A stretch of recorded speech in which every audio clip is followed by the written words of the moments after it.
Bom dia a todos.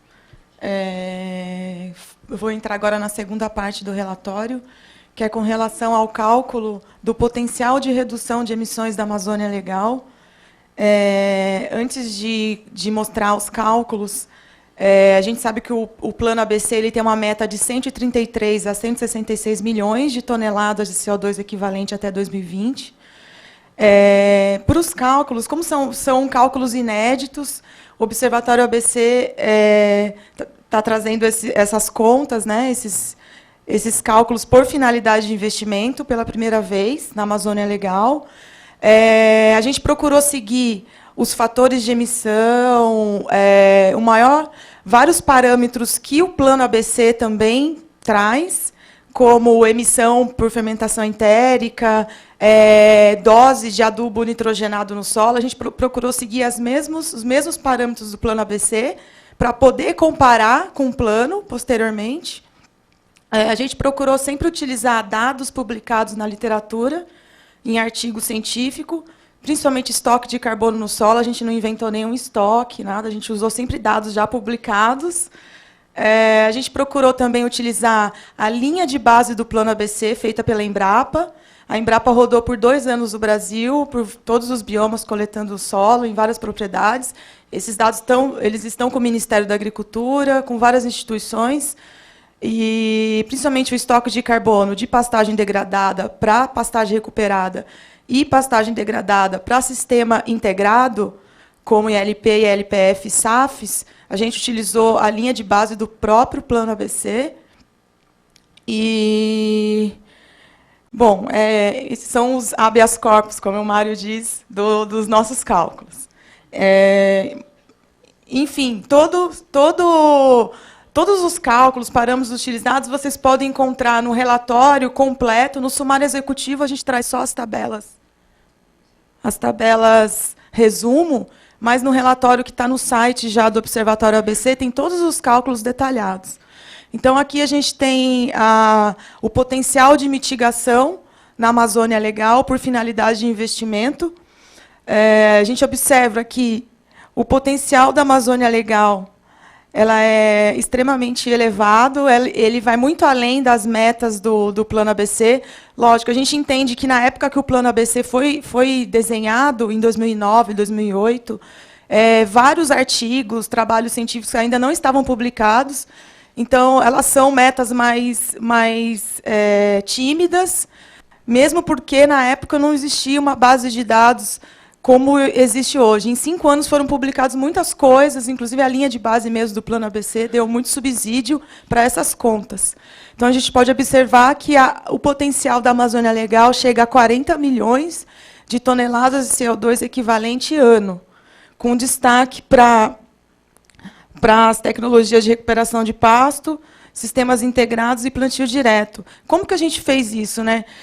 Para as áreas de pastagem, está sendo desenvolvido pelo laboratório da Universidade Federal de Goiás um levantamento de todas as áreas de pastagem do Brasil, mas ainda não está publicado esse dado. Vai ser um dado muito bom daqui em breve, mas para essas contas a gente utilizou o ProBio e dados do IBGE de unidade animal por hectare.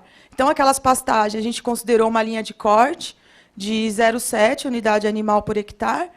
Abaixo desse valor, a gente considerou como degradada ou em processo de degradação. Então, essa área chega a 9,5 milhões de hectares na Amazônia Legal. E aí a gente considerou que 75% dessa área fosse recuperada, fosse transformada em pastagem bem manejada, e 25% dessa área fosse transformada em sistemas integrados.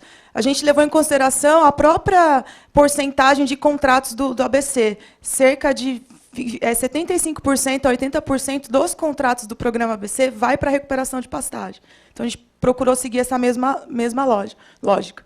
Para o plantio direto, a gente pegou as áreas de agricultura da Amazônia Legal, basicamente soja, milho, arroz, feijão, tem um pouco de amendoim, enfim, algumas culturas que está no relatório grande. A gente pegou essa área, que chegou a 15 milhões de hectares, e para Florestas, a gente pegou da Abraf, do ano passado, áreas de florestas de pinos e eucaliptos plantados na região da Amazônia Legal, chegou por volta de 400 mil hectares. E FBN é aquele negócio, né? Já existe a tecnologia para milho, para feijão, além da soja, né? Outras culturas além da soja. Está sendo desenvolvido para gramínea, forrageira. Imagina quando for aplicada fixação biológica de nitrogênio para forrageira. Tem quase 10 milhões de hectares de pastagem que a gente considerou. Então, assim, em todas essas contas, como já tem a tecnologia desenvolvida para feijão, a gente considerou só a área de feijão, mas a gente poderia ter considerado a área de milho, outras culturas também. Então, a gente procurou ser mais conservador para também, não, às vezes, não extrapolar demais e também não dar um passo maior que a perna. Então, a gente foi bem conservador, e, mesmo assim, o potencial foi de 40 milhões de toneladas de CO2 equivalente ano. E, nessas contas, a gente considerou também a adubação nitrogenada, a gente considerou também a emissão proveniente da fabricação do adubo nitrogenado. Então, a gente considerou todas as fontes de emissão que são inerentes à agricultura. E, logicamente, que para se chegar nesse valor de 40 milhões, é um valor máximo, né? Tem outros desafios que têm que ser superados na região da Amazônia Legal. Eu vou detalhar mais esses desafios, principalmente em relação à regularização fundiária, ambiental, falta de assistência técnica, cadeia de insumos, tem uma lacuna grande, né, de cadeia de insumos e de atores envolvidos com o Plano ABC na região da Amazônia Legal. Eu vou detalhar isso na terceira parte, que fala do estudo de caso. Pensando nisso, que, obviamente, seria o ideal, né, 100% de atingimento do potencial, deveria ser todos aqueles entraves deveriam ser solucionados. Então, a gente fez um exercício de cenários, né, a gente fez alguns cenários de atingimento do potencial, e a gente observou que com o atingimento de 30% do potencial de redução de emissões na Amazônia Legal, quase toda a meta do Plano ABC pode ser atingida com as tecnologias de baixa emissão de carbono na Amazônia Legal, né? E, logicamente, que esse potencial varia conforme a região, tempo de adoção da tecnologia. A gente sabe que o estoque de carbono no solo ele tem um aumento gradual, e ele atinge um ápice por volta de 15 anos de manejo na propriedade. Então, tudo isso varia conforme alguns fatores. Isso está no relatório também, a gente discute um pouco esses fatores que podem variar, né, o potencial de redução de emissões. Agora, entrando especificamente, diante do potencial, né, de redução de emissões, diante de tudo que a gente vem falando nesses 3 anos do Observatório ABC, em relação às 5 regiões do Brasil, todos os relatórios do GVSES, a gente procura discutir um pouco o desembolso do programa ABC em relação às regiões brasileiras, quais são as características de cada região que levaram àquela posição no ranking de desembolso, e de forma a validar, né, tudo que a gente vem falando ao longo desse tempo no campo. Então, foi uma equipe do Observatório ABC, na região de Paragominas. E por que, né, Paragominas, Pará? A gente fez um levantamento, né, de dados do estado do Pará. O Pará é um estado com alto efetivo bovino, alta concentração de pastos degradados ou em processo de degradação. O Plano ABC, o Grupo Gestor Estadual do Plano ABC, ele foi constituído em 2012, né? Então, é um estado do Brasil, um dos primeiros estados a constituir o seu Plano ABC estadual. Porém, a gente não conseguiu observar uma evolução das ações transversais, né? Porque o Grupo Gestor Estadual ele é responsável pelas ações transversais do Plano ABC, né? Capacitação, divulgação do plano, das tecnologias de baixa emissão de carbono. A gente não conseguiu observar uma evolução, né, dessas ações. Enfim, Paragominas, por que Paragominas? Paragominas ela é uma cidade que apresenta as mesmas características, né, alto efetivo bovino, pastagem degradada, em processo de degradação, a agropecuária como base da economia, e também devido à facilidade, à logística mesmo, né? Facilidade de acesso e também a disponibilidade dos atores envolvidos com o Plano ABC em atender a equipe do observatório. A gente teve também uma certa dificuldade de falar com as pessoas, enfim. Então, devido a esses fatores, a gente escolheu a região de Paragominas também.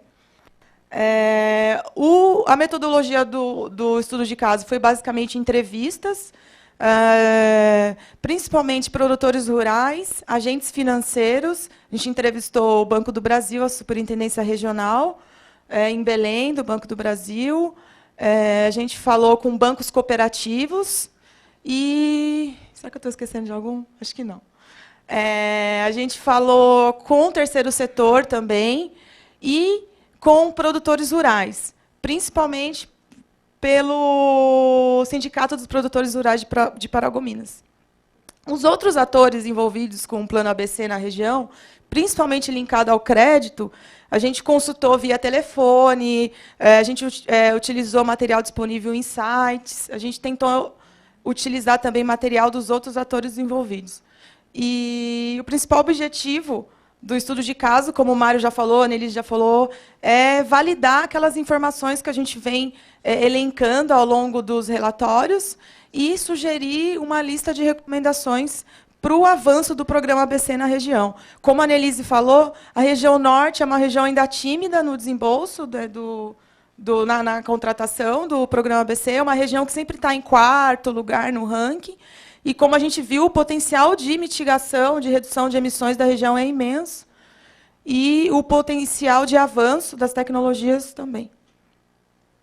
Bom, entrando nos resultados, né, como a gente entrevistou presencialmente três grupos, né, produtores rurais, terceiro setor e agentes financeiros. Então, a gente teve a visão desses 3 grupos ao longo do trabalho. Com relação, primeiro, o que foi recorrente em todos os atores entrevistados foi a falta de regularização fundiária, como a gente já vem batendo nessa questão. A visão dos produtores rurais em relação a isso, eles foram bem enfáticos em dizer que eles querem regularizar, mas tem uma demora muito grande para conseguir o título da terra, o CCIR, enfim, eles reclamaram bastante disso. E, por fim, eles acabam utilizando recursos próprios ou recorrem a traders. Então, com relação à visão do terceiro setor, o que, além, né, da dificuldade de acesso ao crédito pela falta de regularização fundiária, foi a falta de investimento na região. Então, foi diagnosticado que não há tanto investimento na região devido à insegurança fundiária. E, com relação à visão dos bancos, além disso tudo que eu já falei, o banco, como o programa ABC ele é um investimento fixo, então o título da terra é tomado como garantia, obrigado, como garantia. Enquanto que uma linha de crédito de custeio, o penhor da safra é tomado como garantia. Então, como não tem o título da terra, o produtor rural ele não tem esse documento, fica muito difícil conseguir o crédito no banco. Mas existem algumas resoluções na região da Amazônia Legal, eu não vou lembrar o número de cabeça agora, que tenta solucionar, em partes, esse entrave. Existe uma resolução que o produtor rural ele pode substituir o CCIR por documentação em cartório. Enfim, essa resolução existe desde 2013. Então, assim, está sendo feito um movimento para tentar solucionar esses entraves. Outro entrave na região é com relação à regularização ambiental.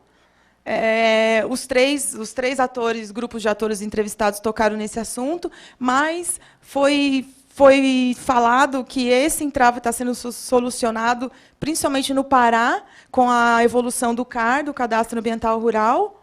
né? Porém, cerca de um terço das propriedades, o que a gente levantou agora em 2015, já tem o CAR no Pará, mas menos de 1% tem esse CAR validado.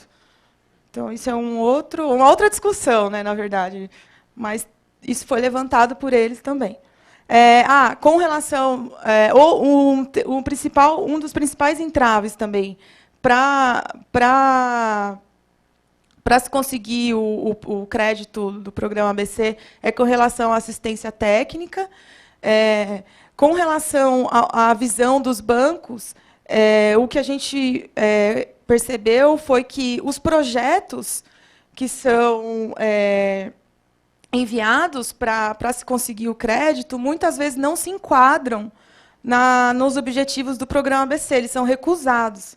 Porque a assistência técnica, o engenheiro agrônomo, enfim, o técnico responsável pela elaboração daquele projeto, muitas vezes desconhece as tecnologias de baixa emissão de carbono e também desconhece as resoluções do programa ABC.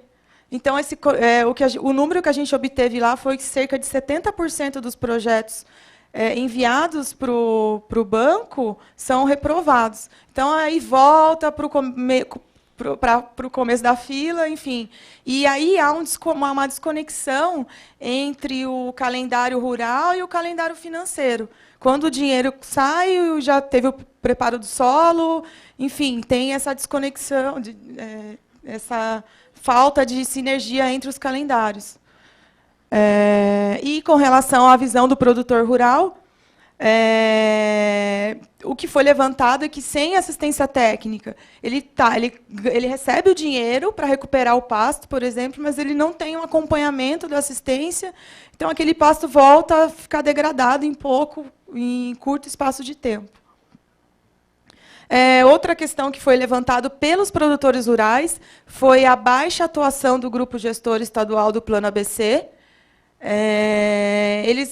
O que foi falado é que eles nunca conversaram com ninguém do grupo gestor estadual do Plano ABC, eles nunca receberam uma visita, enfim, baixa atuação do grupo gestor estadual, e está intimamente ligado com a capacitação, com a divulgação do programa. E, por fim, o que os produtores rurais também alegaram é que, quando eles vão solicitar o crédito na agência, eles não são informados sobre as condições do programa ABC, enfim, existe uma baixa divulgação do programa ABC por parte dos agentes financeiros. O que os produtores também falaram muito é que eles têm interesse, sim, no programa ABC, principalmente devido às taxas de juros mais atrativas, mas, devido à falta de documentação do título da terra, eles não conseguem acessar o crédito. Bom, além desses entraves que a gente observou, esses entraves a gente já vem listando, né, ao longo dos trabalhos do observatório. Então, a principal conclusão foi: ok, eles realmente acontecem numa escala local e eles podem ser utilizados como subsídios para a revisão do Plano ABC, que deve acontecer agora, né, em breve. Outras sugestões coletadas nas entrevistas, é importante dizer que a principal delas, o que os produtores solicitaram para nós do observatório, eles sempre falavam que a região de Paragominas, a gente entrevistou vários produtores já tecnificados, produtores de alto nível mesmo, produtivo, principalmente porque a região de Paragominas tem uma atuação bem forte de algumas ONGs, existe um projeto que chama Pecuária Verde, da TNC, com alguns atores governamentais. Tem mais detalhes no relatório completo. Então, o que eles reclamaram bastante é que esses produtores que já são tecnificados, que já recuperaram o seu pasto, eles não conseguem obter uma linha de crédito com juros mais baixos para continuar fazendo direito, né? Para continuar com um pasto bem manejado. Então, assim, ou o que eles sugeriram, ou criar uma linha de crédito para esses produtores que já praticam a agricultura de baixa emissão de carbono, continuar praticando, porque sem a assistência técnica atrelada, sem um recurso disponível, esse pasto volta a degradar. E eles falaram muito disso. Ou incorporar o programa ABC. Outra questão importante levantada por eles é a capacitação da assistência técnica para a elaboração de projetos, como eu já falei. E principalmente, agilizar o processo de regularização fundiária, que é muito lento na região do Pará. Bom, era isso que a gente tinha para falar. Não sei se a Annelise quer falar mais alguma coisa. Não? E eu passo a palavra para o Ângelo.